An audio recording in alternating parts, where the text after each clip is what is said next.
दोस्तों हम जा रहे हैं अब विक्टोरिया मेमोरियल की साइड, क्योंकि उस शो में अभी थोड़ा सा समय है। तो विक्टोरिया मेमोरियल आपको बताते हैं और उसके बाद शो बताएंगे यदि अंदर से मोबाइल अलाउड रहा तो विक्टोरिया मेमोरियल की बाउंड्री शुरू हो गई है। दोस्तों, विक्टोरिया मेमोरियल तो आपने देखा ही होगा। यह कलकत्ता की बहुत ही प्रसिद्ध इमारत है। यह पूरी तरीके से संगमरमर की बनी है, जो कि दुनिया का सबसे अच्छी क्वालिटी का संगमरमर इसमें लगाया गया है और यह भारत के राजस्थान के मकराना में मिलता है। यहाँ पे जितना भी संगमरमर लगा है वहीं से लाया गया है और वहीं से लाके लगाया गया है और यह पूरी इमारत संगमरमर से ही बनी हुई है। पूरा साइड में पानी भरा हुआ है, नहर बनी हुई है।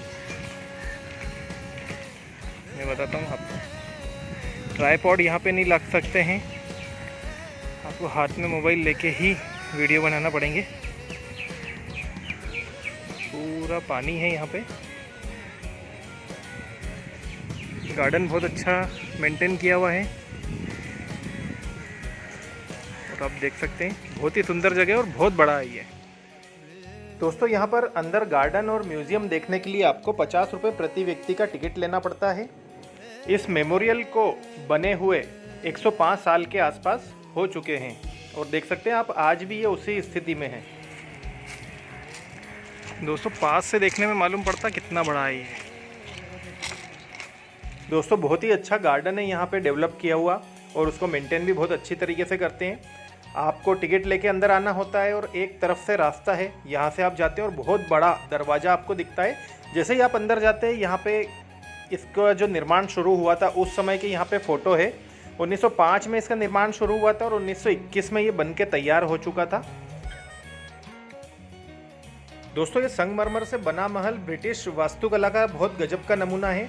यह इतना विशाल है कि आज के समय में इतना बड़ा और इस तरह का महल बनाना बहुत ही मुश्किल काम लगता है, पर 1905 में इसे बनाना शुरू कर दिया गया था और आज करीब 105 साल बाद भी यह मजबूत इमारत वैसी की वैसी ही खड़ी है।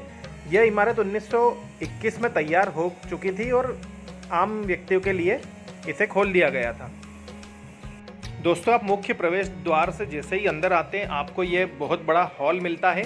यह बिल्कुल सबसे बड़े गुम्बद के नीचे है और गुम्बद के नीचे आप देख सकते हैं महारानी विक्टोरिया की प्रतिमा लगी हुई है।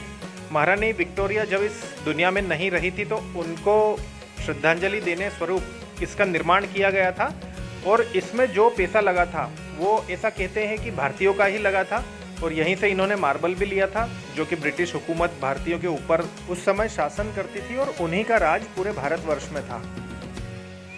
दोस्तों, महल के ऊपर जो गुम्बद है उस पर एक परी जैसी कलाकृति लगाई गई है और कहा जाता है कि ये परी उस समय घूमती भी थी और ये आवाज़ भी देती थी।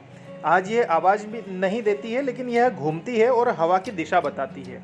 यहाँ पे बहुत सी चीज़ें लिखी हुई है, पूरी डिटेल में यहाँ पे बताया गया है। यहाँ 3000 से ज़्यादा नमूने रखे गए हैं जो कि एंटीक है और उस समय के हैं जब यहाँ पे अंग्रेज़ों का शासनकाल था। कुछ हथियार भी यहाँ पे है, बहुत सारी अलग अलग यहाँ पे दीर्घाएँ बनाई गई है जहाँ पे अलग अलग चीज़ें आप देख सकते हैं। दोस्तों, इस महल की कुल ऊंचाई 184 फीट है और इसका और गार्डन का कुल क्षेत्रफल 64 एकड़ है, यानी कि 64 एकड़ के कैंपस में ये पूरा गार्डन और महल बना हुआ है। दोस्तों, यहाँ पर बहुत बड़ा गार्डन है, बीच में विक्टोरिया मेमोरियल है जो कि आप देख रहे हैं। इसके अंदर संग्रहालय है जहाँ पर 3000 से ज़्यादा वस्तुओं को देखने के लिए रखा गया है, जो कि बहुत ज़्यादा कीमती है और एंटीक है। और आप देख सकते हैं कितना बड़ा ये पिलर बनाया हुआ है। ये मकराना से लाए गए मार्बल का बनाया गया है, जो कि पूरी दुनिया में सबसे ज़्यादा प्रसिद्ध है। दोस्तों, आपने देखा गुम्बद के बिल्कुल नीचे विक्टोरिया महारानी की संगमरमर से बनी हुई मूर्ति लगाई गई है, जहाँ पर सभी पर्यटक अपना फ़ोटो लेते हैं और सेल्फी लेते हैं। और देख सकते हैं आप यहाँ पे ज़मीन से लेके दीवारों तक, खंभों तक और छत तक मार्बल लगाया गया है, जिसे संगमरमर भी बोला जाता है और ये सभी मकराना से लाया गया था। दोस्तों, विक्टोरिया मेमोरियल को कोलकाता का ताज भी कहा जाता है।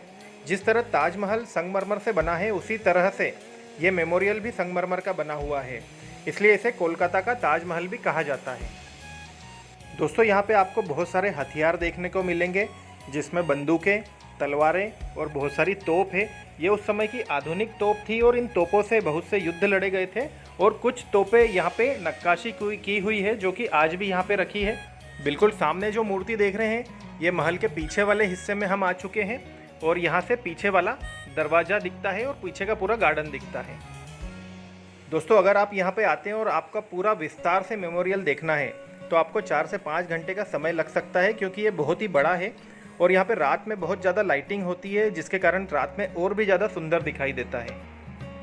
दोस्तों अब बताते हैं यहाँ पे आप कैसे आ सकते हैं। यहाँ पे एक पास में मेट्रो स्टेशन है जो मैदान मेट्रो स्टेशन कहा जाता है, वो सबसे पास का यहाँ पे मेट्रो स्टेशन है। अगर आप मेट्रो से आते हैं तो मैदान मेट्रो स्टेशन से विक्टोरिया 10 मिनट में आप पैदल पहुँच सकते हैं। अगर आप बस से आते हैं तो कोलकाता के ज़्यादातर जगहों से विक्टोरिया के लिए बस आपको आराम से मिल जाएगी। दोस्तों यहाँ अंदर आने का प्रति व्यक्ति टिकट 50 रुपये है। अगर आप भारत के आसपास के देश जैसे बांग्लादेश, श्रीलंका, नेपाल, भूटान के नागरिक हैं तो आपके लिए यहाँ पे टिकट 100 रुपये का है और दूसरे देशों के नागरिकों के लिए यही टिकट 500 रुपये का है। और अगर आप स्टूडेंट हैं या आर्मी ऑफिसर हैं तो आपको यहाँ पे एंट्री फ्री है। अगर आप ड्रेस में आते हैं, आपका आई कार्ड बताते हैं तो आपको यहाँ पे एंट्री फ्री मिलेगी। दोस्तों अब समय के बारे में बात करते हैं। विक्टोरिया मेमोरियल का गार्डन सुबह 5 बजे से शाम 6:30 बजे तक खुला रहता है। गैलरी सुबह 10 से शाम 6 बजे तक खुली रहती है और हर सोमवार और नेशनल हॉलीडे वाले दिन गैलरी बंद रहती है। दोस्तों ये वही चर्च है जो आपने पिछले वीडियो में देखा था।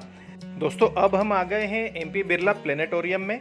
यहाँ पे हम पिछली बार भी आए थे, पिछले वीडियो में आपने देखा यहाँ पे हमने टिकट ले ली थी, लेकिन यहाँ पे हिंदी शो का समय नहीं था तो अब हम यहाँ पे विक्टोरिया मेमोरियल देखने के बाद आए। दोस्तों यहाँ पे टिकट लेके आए हैं और ऊपर पूरा पर्दा है ये गोल, और जो सामने बीच में ये मशीनें लगी हुई है इनके थ्रू या तो वहाँ से पूरा ग्रहों के बारे में बताया जाएगा, कौन सा प्लेनेट कहाँ पे है, किस तरीके से काम करता है। इंग्लैंड में लगभग 4000 साल पहले निर्मित स्टोनहेंज संभवतः अंग्रेजों की वेधशाला ही थी।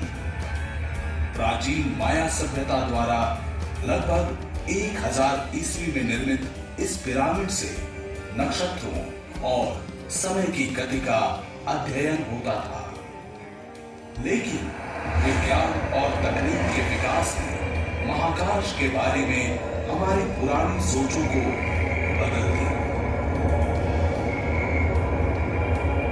जहां आंखें नहीं देख सकती, हमारी आंखों के सामने खुला पड़ा है पूरा ब्रह्मांड। अपनी विभिन्न चीजों और अद्भुत अकल्पनीय घटनाओं से भरा हुआ ब्रह्मांड, भावनाओं से भरे हमारे ब्रह्मांड की कहानी।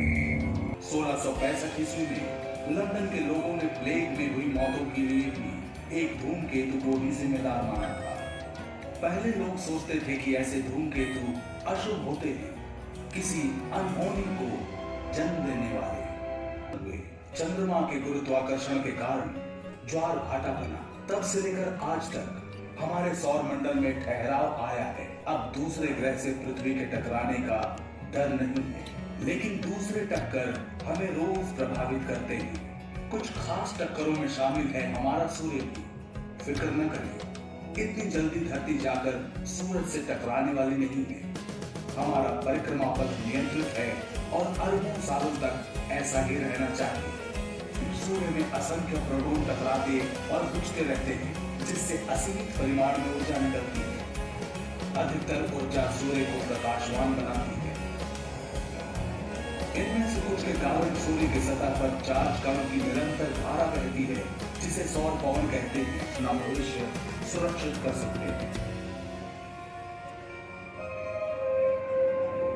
सब कुछ यहीं पर घटित हुआ, पास के महाकाश में।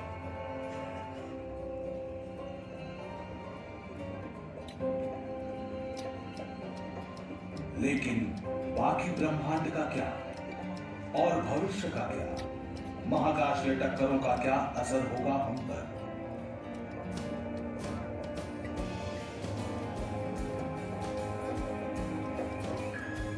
हम आकाश गंगा से आगे बढ़ते हैं, जो हमारे सौर मंडल का घर है। ये आकाश गंगा हजारों अरबों नक्षत्रों और खरबों दूसरे ग्रहों का साथ साथ गैस और धूल के विशाल समूहों का भी घर है। गैलेक्सी के नक्षत्र एक दूसरे से इतनी दूर हैं कि टकराने की संभावना न्यूनतम है, लेकिन अपवाद तो होते ही हैं। चलिए हमारी गैलेक्सी के मुहाने पर पल भर ठहरते हैं। जो नक्षत्र हमारे पास से गुजर रहे हैं वो गोलाकार समूह का हिस्सा है। यहाँ सभी तारे ऐसे ठूंसे हुए से रहते हैं कि कभी कभी आपस में भिड़ जाते हैं। ऐसा अमूमन नहीं होता, यहाँ भी लाखों वर्षों में एक बार ऐसा होता है।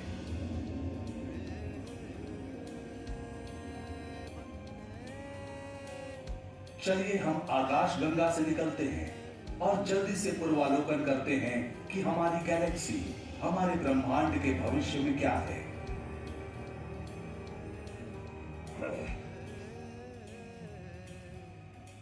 भविष्य में अरबों वर्ष आगे आ गए हैं हम, पृथ्वी से 5 लाख प्रकाश वर्ष दूर। देखिए आकाशगंगा पड़ोस की गैलेक्सी एंड्रोमेडा से टकराने वाली है। हमने इस दृश्य की गति बढ़ा दी है। आप हर सेकंड में प्रकाश वर्ष की गति से बढ़ रहे हैं। ब्रह्मांड की बाकी चीजों की तरह गैलेक्सी भी भ्रमणशील है। हालांकि एक दूसरे से काफी दूर है, पर गुरुत्वाकर्षण इन्हें बांधे रखता है। ये दो विशाल गैलेक्सियां एक दूसरे के गर्द गर्द घूमकर महाकाश में नृत्य प्रस्तुत करेंगी। नजरें मिलाकर कभी पास आएंगी, कभी दूर जाएंगी। इन गैलेक्सियों में नक्षत्र और ग्रह दरअसल टकराते नहीं हैं, ये बहुत दूर होते हैं। वैज्ञानिक मानते हैं कि ये पास आकर गुजर जाएंगे, आपस में टकराएंगे गैस और धूल, जिनसे दोनों गैलेक्सी भर जाएंगे।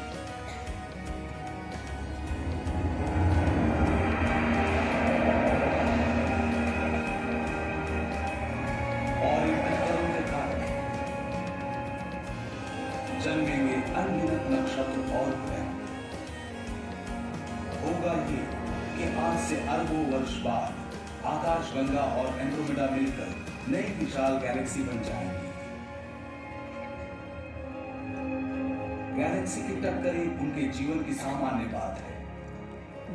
सच तो ये है कि हमारी गैलेक्सी भी दूसरी छोटी गैलेक्सियों की टक्कर से बनी है।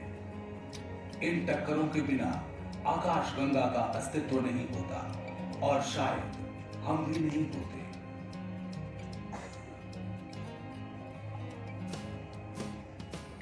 दोस्तों वीडियो कैसा लगा जरूर बताइएगा। मिलते रहेंगे ऐसे ही अच्छे वीडियो में। अभी कलकत्ता की और भी जगह हम जाने वाले हैं। अगर आप चैनल पर नए हैं तो उसे सब्सक्राइब कर लीजिए, क्योंकि इसी तरीके के वीडियो और भी बहुत सारे कलकत्ता के आने वाले हैं।